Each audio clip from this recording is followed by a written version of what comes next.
More than 200 million years ago, long before the first human ever walked the earth, a powerful predator was already dominating the waters and riverbanks, one that had armor-like skin, an earth-shattering bite, and the instincts of a born survivor. This creature was the crocodile, a living relic from the age of the dinosaurs. While the mighty Tyrannosaurus and the soaring pterodactyl fell to extinction, the crocodile endured. Through asteroid impacts, ice ages, rising oceans, and the emergence of mankind, it persisted, silent, ancient, and deadly.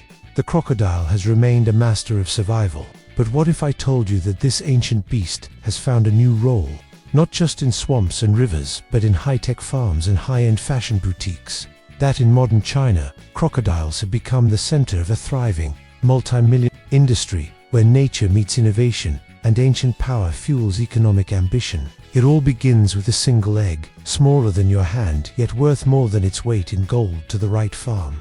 In sprawling breeding facilities across China, artificial wetlands are home to breeding crocodiles, whose eggs are carefully collected. During the laying season, each egg is handled like a treasure, gently extracted from the nest and swiftly transferred to advanced incubators. These machines simulate the precise conditions of a crocodile's natural habitat, with temperature and humidity monitored around the clock. Even a minor fluctuation can disrupt the delicate development of the embryo inside. Weeks pass in this perfectly controlled environment until one day, a crack appears on the shell and out emerges a prehistoric baby, blinking at the artificial light for the first time. Newly hatched crocodiles are quickly tagged and recorded in a digital database.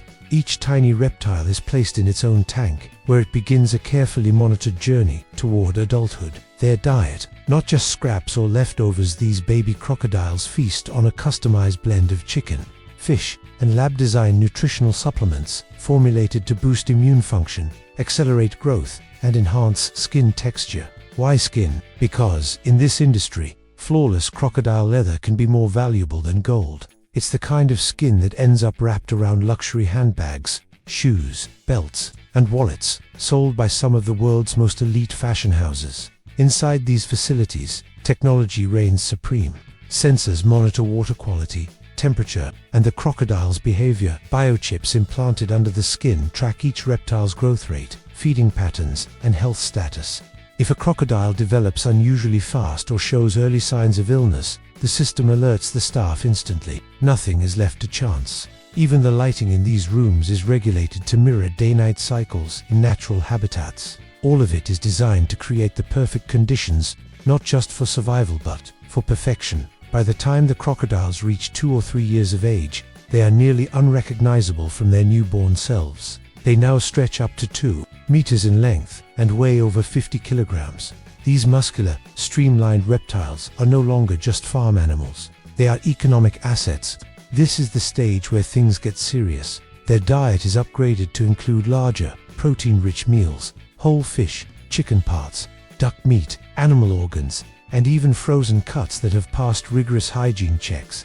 Some farms also use fortified industrial feeds, enhanced with vitamins and minerals to ensure even, healthy growth. Feeding these adult predators is a process all its own. In summer, when the heat stokes their metabolism, crocodiles are fed 2 to 3 times a week. In winter, their bodies slow down, and many enter a state of torpor hibernation.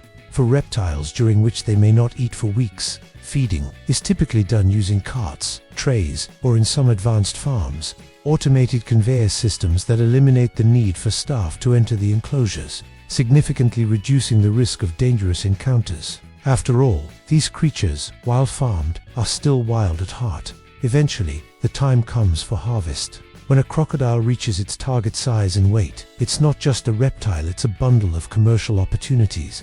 Meat, skin, bones, teeth, oil, every part of the animal has value. The harvest process usually begins early in the morning, when crocodiles are sluggish due to lower temperatures. This timing reduces the risk to handlers, who use tools like long hooks, reinforced nets, and mobile cages to capture the animals safely and efficiently. The captured crocodiles are moved to an isolation area, where they're observed for up to 48 hours. During this time, they are not fed a practice that helps purge their digestive systems and reduces contamination during slaughter. What follows next is a process that balances efficiency with ethics.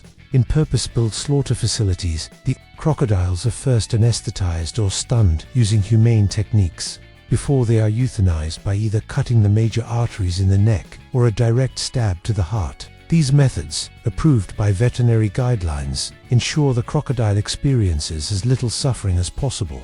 The processing begins immediately after death to maintain the quality of the skin. Expert workers peel back the thick hide with surgical precision.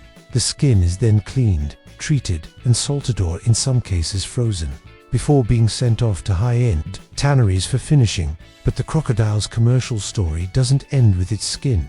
Its meat is gaining popularity in global markets, touted for its lean protein, unique flavor, and health benefits. In China, it's consumed as a delicacy and also used in traditional medicine. After slaughter, the meat is trimmed, cleaned, and vacuum concealed. Some portions head straight to supermarkets, while others are shipped to restaurants specializing in exotic cuisine. Still others find their way into health food shops, marketed as low-fat, high-protein alternatives to chicken or beef. This isn't just farming, it's full-spectrum resource utilization. Today, China has turned crocodile farming into a well-oiled machine. The country exports products to Southeast Asia, Europe, Japan, and even the United States. Chinese firms have built partnerships with international distributors, bringing crocodile goods to luxury fashion stores, health food suppliers, and exotic cuisine restaurants across the globe. And while Americans may still associate crocodiles with Everglades swamps and danger-filled documentaries, Chinese crocodile farms present a stark contrast: orderly, precise, efficient, and highly profitable. What's astonishing is how seamlessly ancient biology and modern technology have merged in these operations. Drones patrolled some of the larger farms to monitor movement patterns from above. AI software tracks growth trends and disease patterns across thousands of individual animals. And farm managers use data dashboards like Wall Street traders. Every gram of growth, every shift in feeding cost, every increase in demand from a Parisian boutique or a Japanese sushi chain. This blend of the prehistoric and the futuristic is unlike anything else. It's an industry born from the survival instincts of a species that refused to die, and the economic vision of a nation determined to harness that resilience. What used to be a terrifying monster lurking in the murky rivers of prehistory is now a luxury item in the window of a Fifth Avenue store, or a sizzling entree on a plate in downtown Tokyo. In China, crocodiles aren't just relics, they are resources. Not just survivors but symbols of innovation.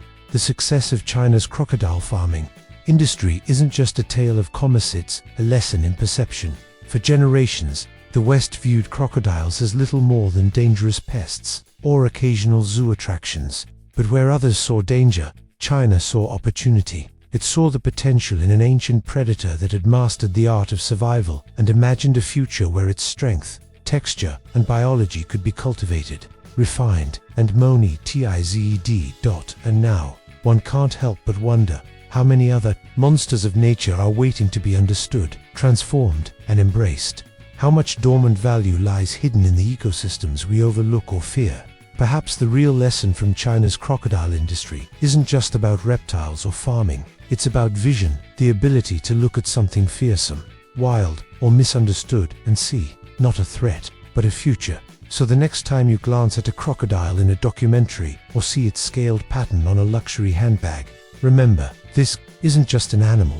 It's a survivor, a symbol of transformation, and in the hands of a visionary, a billion-dollar story in the making.